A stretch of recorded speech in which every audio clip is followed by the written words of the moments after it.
Hello बच्चों, कैसे हैं आप सभी? बढ़िया है। चलिए आज के वीडियो की शुरुआत करते हैं। और आज के वीडियो में हम लोग जो टर्म पढ़ने वाले हैं उसका नाम है मोमेंटम।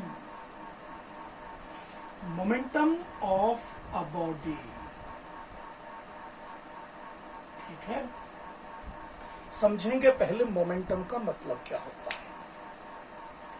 मान लीजिए एक बॉडी मूव कर रही है। अगर वो मूव कर रही है तो उसमें मोमेंटम है। अगर उसमें मास है और उसमें वेलोसिटी है, अगर मूव कर रही है तो वेलोसिटी होगी, तो इसका मतलब उसमें मोमेंटम भी है। अब क्वेश्चन अराइज होता है कि सर मोमेंटम का मतलब क्या है।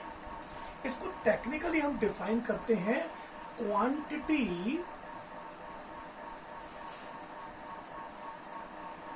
Of motion. किसी ऑब्जेक्ट के मोशन की क्वांटिटी को हम मोमेंटम बोलते हैं।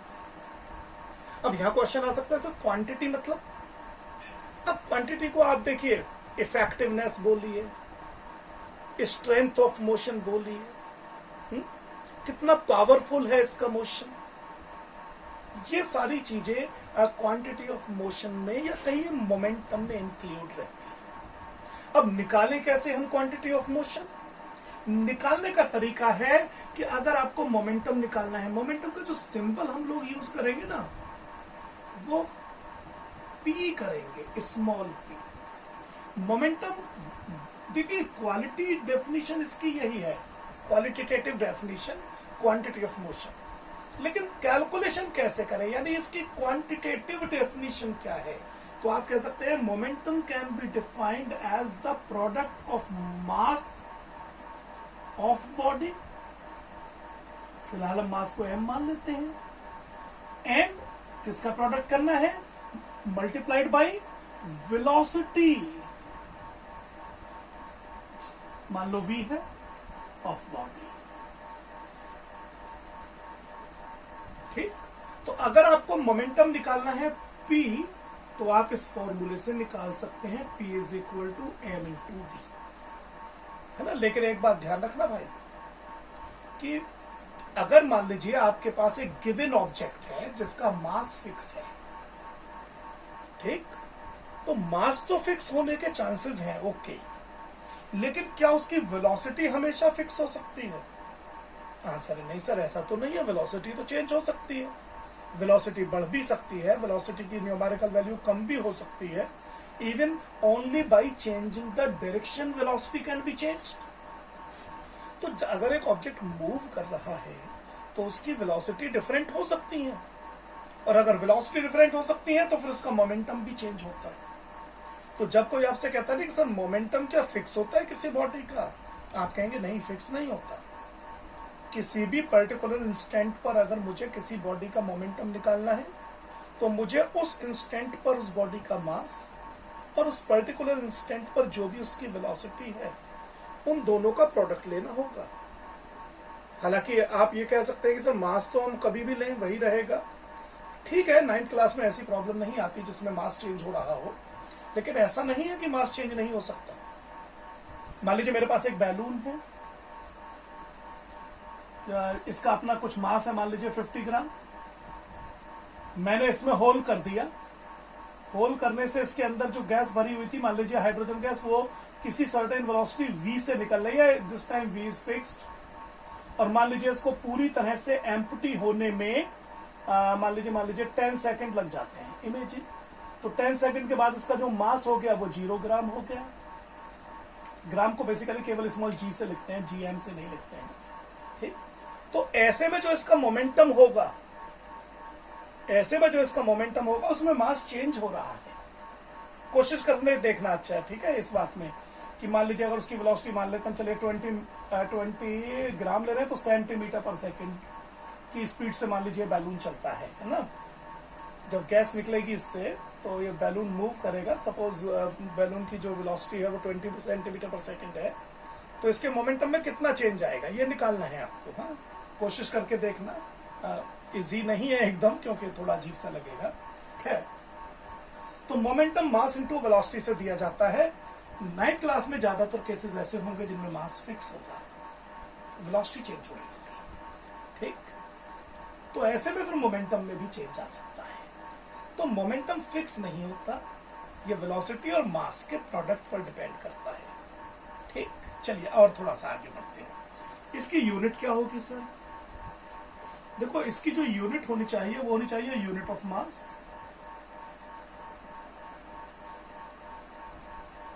Multiplied by unit of velocity.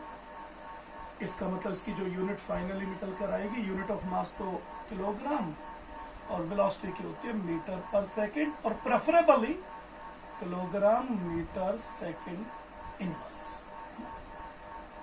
तो ये इसकी भाई यूनिट निकल के आ गई। फिर क्वेश्चन आता है कि सर ये वेक्टर है कि स्केलर है? तो याद रखें ये एक वेक्टर क्वांटिटी है,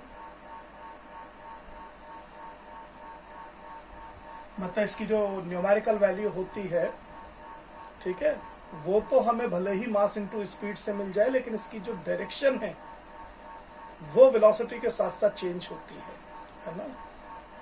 और क्योंकि डायरेक्शन चेंज होने पर इसकी वेलोसिटी की बेसिकली वैल्यू चेंज हो जाती है, तो फाइनली पूरे मोमेंटम की वैल्यू चेंज हो जाती है। यानी मोमेंटम इज डायरेक्शन डिपेंडेंट, उन्हीं को वेक्टर बोलते हैं।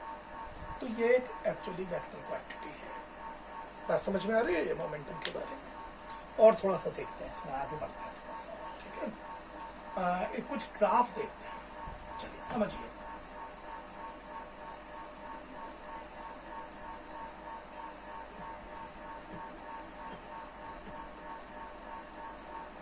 देखो, ऐसे समझो कि मान लीजिए किसी ने मेरे से ये कहा कि मेरे पास दो बॉडी है, ठीक है।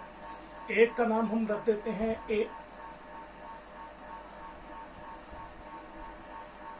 इसका मास मान लेते हैं m1, और मान लीजिए किसी वेलोसिटी v1 से चल रही है। एक बॉडी मान लेते हैं, मान लीजिए b,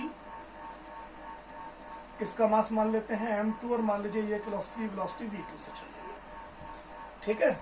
तो जो इसका मोमेंटम आएगा p1 वो तो m1 v1, और जो इसका मोमेंटम आएगा p2 वो m2 v2। मान लीजिए मैंने पहले केस में ये माना कि केस नंबर 1 कि m2 is greater than m1 but v2 is equal to v1 is equal to suppose v, दोनों बराबर है। तो ऐसे में जो p1 निकल करके आएगा वो तो आएगा m1v, और जो p2 निकल करके आएगा वो आएगा m2v, और क्योंकि m2 m1 से ग्रेटर है सो p2 should be greater than p1। मतलब मैंने क्या रिजल्ट निकाला? मैंने रिजल्ट ये निकाला है, सिंपल रिजल्ट है कि अगर दो ऑब्जेक्ट सेम वेलोसिटी से चल रहे हैं तो जिसका मास ज्यादा होगा उसका मोमेंटम भी ज्यादा होगा। केस 2 में मैं क्या करूंगा?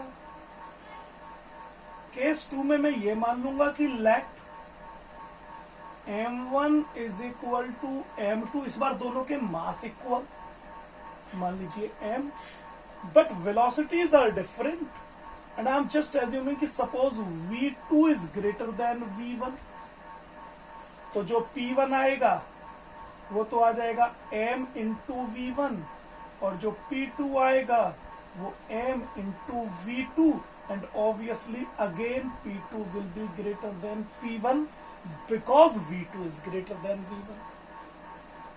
मतलब क्या बात समझी मैंने? हमने ये बात समझी कि भाई अगर दो ऑब्जेक्ट के मास बराबर है तो जिस ऑब्जेक्ट की वेलोसिटी ज्यादा होगी उसका मोमेंटम भी ज्यादा होगा, ठीक। अब मैं तीसरी टेक्निकल चीज बताता हूं, केस थर्ड, है ना, ऐसे समझो।